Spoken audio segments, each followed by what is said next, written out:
you. Hello, Mr. Khan. I felt you spoke really, truly inspiringly about valuing creativity and about facing your fears. My concern is I feel there are many students out there who are passionate about creativity and are also generally brave people who can face their fears.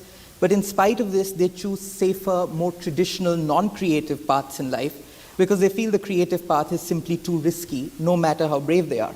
And even though they love creativity for its own sake, not for bartering it for money, they feel they'd still need to be able to pay the bills, and that might not happen. So for a person who is devoted to the arts, but due to certain practical realities of the world, selects a non-creative path, is it possible for such a person to lead a truly happy, fulfilling life? On a personal note, I'm really worried because I'm a huge fan of creative writing. And I did a lot of that in school and at college, but now I've chosen law school. And I console myself by saying, so what if you're not writing movies or TV shows? You'll still be writing legal briefs and legal memos. And I think, while on some level that makes sense, I think it's an extremely depressing thought.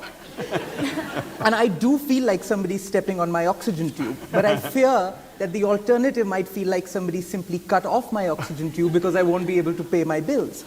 So my question really is, and I ask this on behalf of everyone like me, can I be happy? And if so, how?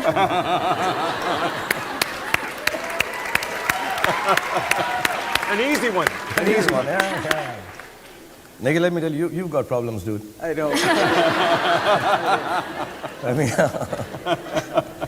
But I tell you how I've done it. I did theater, and I truly believe in being very creative, very artistic, and a very serious actor at times. I really do. When I see a lot of work that is being done around by other actors in my own country and outside, I feel envious at times that I've not been able to do that.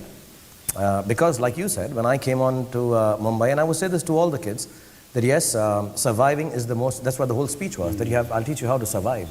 I'm not going to give you any thoughts about that, listen, it's all right to, go on top of Himalayas and do your writing, creative writing, whether anyone reads it or not. No, it's important that people read it. It's important it becomes a bestseller. As a matter of fact, I very shamelessly say I am the most capitalist human being that you will ever find on the face of this earth. I truly believe that you need to find a place where you can make the choices that you want to make. You cannot just say, I had a friend who was a creative writer, and who fortunately still is not a lawyer. And he wanted to write books. And he's working here in America, New York actually, Benny.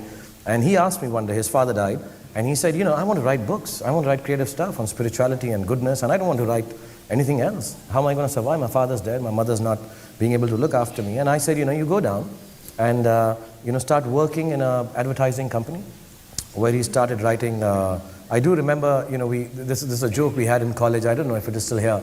It was an innerwear ad, with a like a Calvin Klein underwear model, and you write, it's for everyone, every Tom, Dick, and Harry.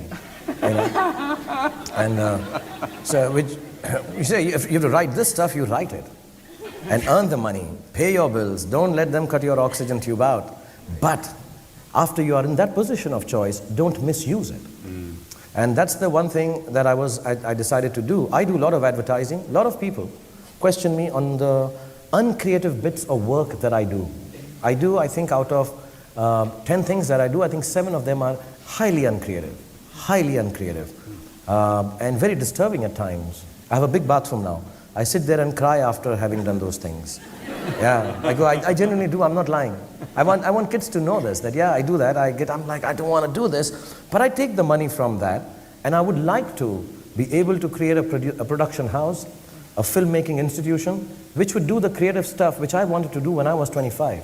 It may get a little late.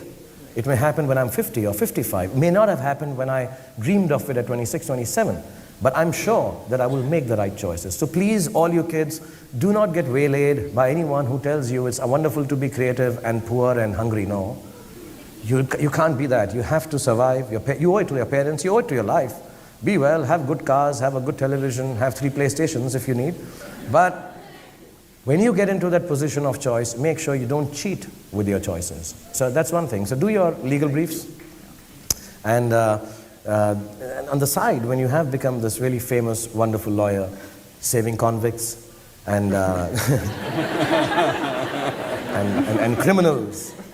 Go into that bathroom, cry a bit that you saved another criminal today, but with the money that you earn from that mafia don. Write a good story. All right, sir.